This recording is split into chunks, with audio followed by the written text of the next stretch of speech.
سلام.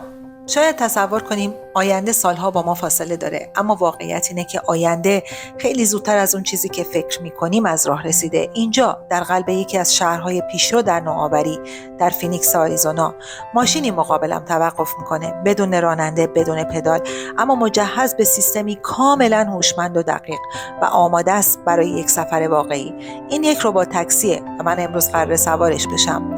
در این ویدیو ما فقط با یک تجربه متفاوت روبرو نمیشیم. ما با یک سوال مهم طرفیم: فناوری تا کجا پیش رفته؟ آیا این آینده حمل و نقله؟ همراه هم باشید در سفری که واقعیت و رویا به هم میرسن و آینده از پشت شیشه های این خودرو خودش رو نشون میده.